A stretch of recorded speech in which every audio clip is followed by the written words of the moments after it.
Hi everyone, welcome to another video. Today we're going to follow on from our last video and talk a little bit more about vSAN storage policies.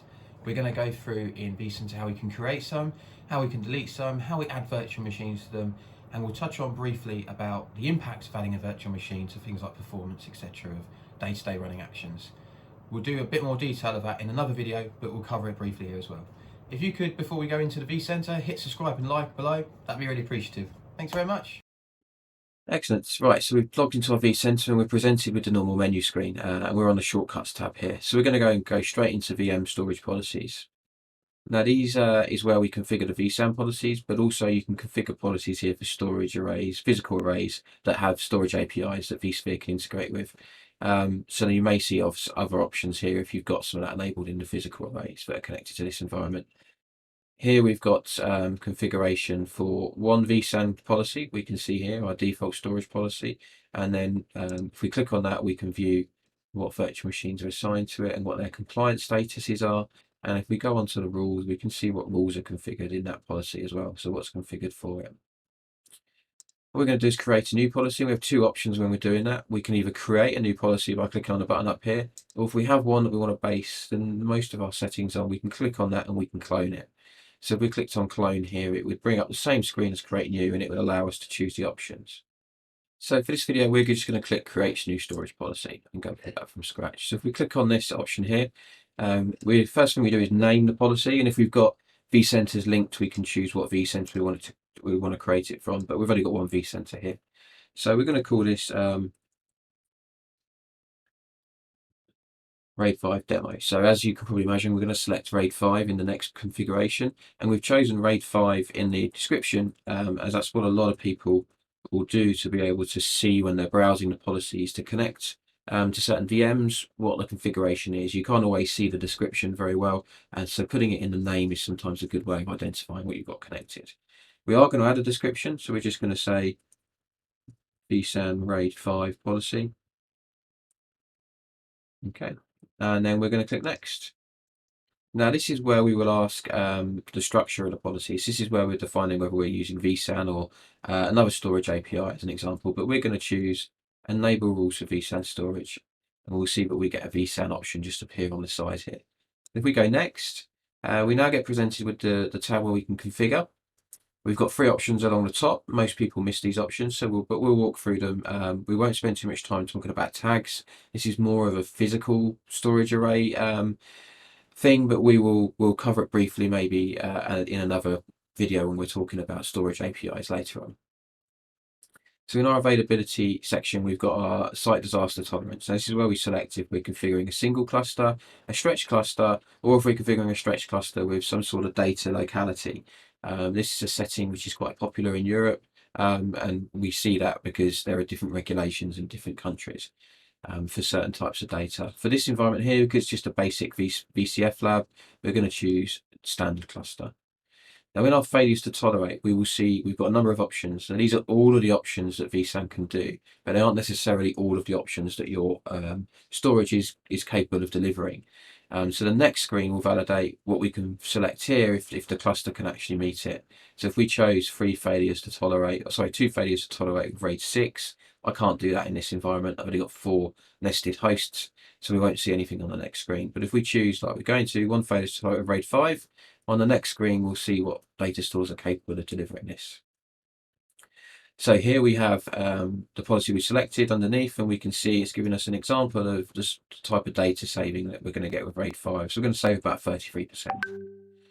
If we go next, like I said, we can see the options, and this is the data store that's compatible with meeting the policy we've selected. If we go back briefly and we select, like I said, RAID 6, and go next, we'll see there's nothing displayed because we haven't got enough hosts to be able to meet that.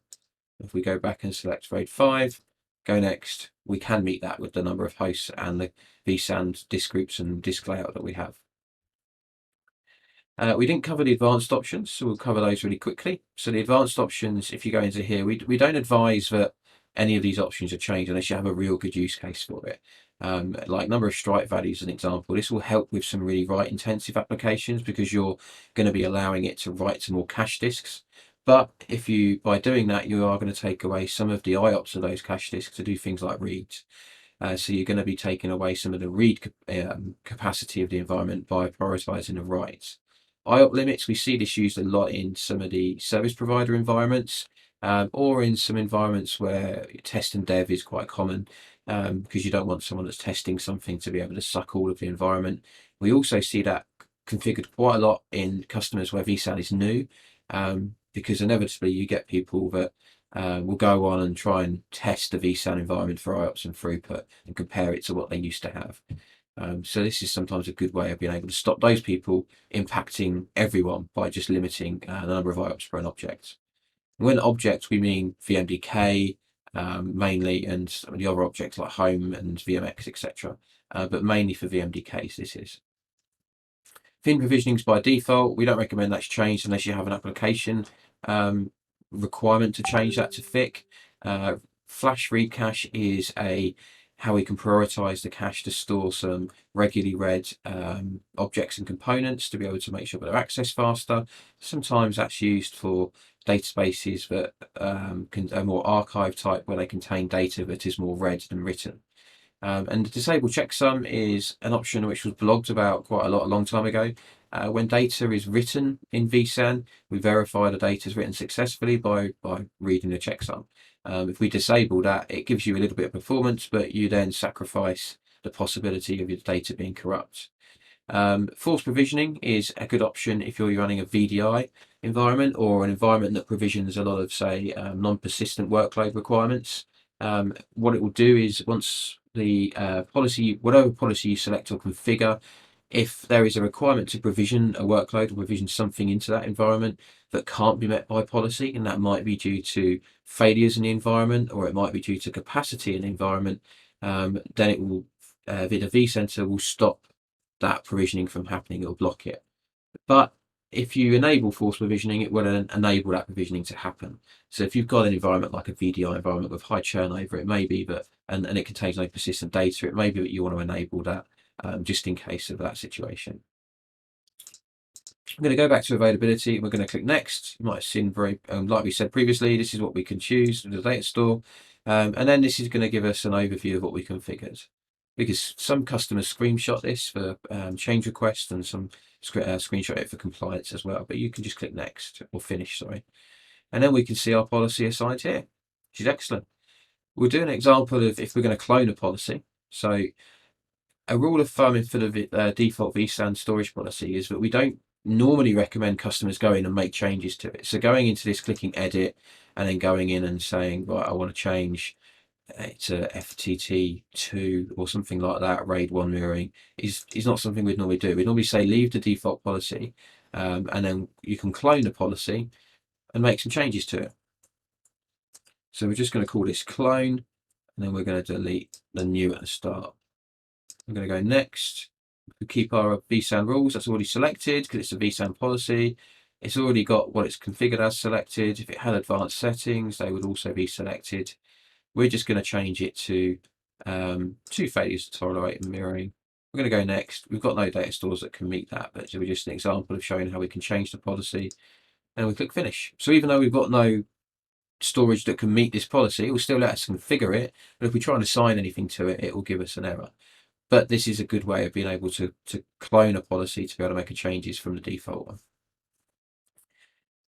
Now, if we want to add virtual machines to the policies we created, they can be added at provisioning. When you provision a VM, it asks you what policy you want to connect to, or you can add a virtual machine that's already created by changing its policy. If we look on the compliance of the one we've just created, the RAID 5 FTT1, we can see there's nothing assigned in there. And if we go to delete, we can delete it. If we go to clone, we can clone it, but there's no option up here to be able to add VMs to it. So to do this, we go to our virtual machines, we go to host and clusters or VMs. We select a virtual machine. We're going to select select our NSX manager in this management cluster. We can go to our configure. Now, before we actually change the policy, what we want to do is actually make sure that it's compliant. So if we go to monitor, we go to physical displacement under vSAN. This will show us the components and the hosts that are used in, the objects and the hosts that are used in making this compliant. So we see it's got RAID 1. We can see it's active, and it's compliant across all of the hosts. If it wasn't active across here, it's a strange word, active, but it means compliant, then it would show yellow or red if there was a possibility of a problem. If we go to configure, we can also see in any alerts that are assigned to the virtual machine, they'll be displayed on our under here under our alerting. We go to our summary, we can then see that the virtual machine is powered off, and we could just make sure that everything is healthy on the VM before we do anything as well. Now, the easiest way to change the virtual machine storage policy is for us to go to right click on the VM, and then there's an option on here that actually says change storage policy. So if we go VM policies, edit storage policies, and this will allow us to edit each object on that makes this virtual machine. So we've got VM home and we've got the VMDK. If we expand these out, it will then help tell us what changes are going to be made in the policy. So if we go to, currently it's got the default one selected, we change to R1 we want to. Where we've expanded it out, it tells us we're going to save some data, but it tells us that there are going to be some changes affected on this host. If we had any flash reservations for the cache, it would tell us here as well. So here we can see, if we change to RAID 5, we're going to save this much data. If we want to configure it in a bit more detail, we can go and click up here to configure per disk, and then we can select a different policy for each object inside the virtual machine. Now, we don't all recommend to a lot of customers that they do that. Some customers have spoken and do this for things like system disks over data disks, but we're finding with a lot of modern applications that you have to restore the virtual machine in its entirety. And if you lose the system disk because it's protected by a less FTT configuration, you lose access to the data anyway, because the system isn't up and running. So sometimes it may seem like a good idea to have different policies, but just think through the practicality of managing it, and actually, is it going to provide you any better availability? So we're going to keep this on its default. I'm going to configure the RAID 1 policy, FTT5 policy, sorry, and we just click OK, and we can see that it will configure the virtual machine in the background. We'll wait till that's finished, and then we can go back to our monitor, our physical disk placement, and then we should see that this is showing RAID 5 for both objects, and then it's showing that we're reconfiguring across those components. So we've got more components now across all of the hosts and the clusters, and we can see that this is building. We might be able to see while it's still doing it. Hopefully it's going to still be doing it. If we go to our cluster at the top, we should be able to, in the vSAN configuration, see that we've got a resync activity. Yes, we can. So we can see that virtual machine, you can see the data that's being resunk, and we can see how long it's going to take. Roughly, it gives you an idea. So rebuilding those objects, if you're doing that across multiple virtual machines, it's a big change. You drop in here and it give you a rough amount of data that's left to do, and it would give you a rough amount of time that it's taking to execute as well. And this would be a good way of monitoring it if you're making a change in the environment. We can do resync throttling if we want as well, but this refreshes us every 10 seconds to be able to give us an update. Okay, so now while that's syncing in the background, we'll go back to our menu and we'll just talk about being able to delete a policy. So go back to our storage policies. The one that we cloned earlier is one that we're going to delete. To delete a policy, we would select the policy in the screen here. We would go to our VM compliance and make sure we have no VMs assigned to it. If we have VMs assigned to it, it won't let us delete it. So we need to make sure that there's none assigned. And we very simply just go to delete. Asks us if we want to delete it. We click OK. Now, when I mentioned when we were creating the policy before that you might take a screenshot of the configuration, that'd be your backup. If, for example, a policy was deleted by mistake, you would have maybe the screenshot of when you created it, or you can extract all of these policies via API and keep them somewhere safe before you make any changes. So that could be a change control activity before. For now, before we end this video, we're just going to see where our resync has got.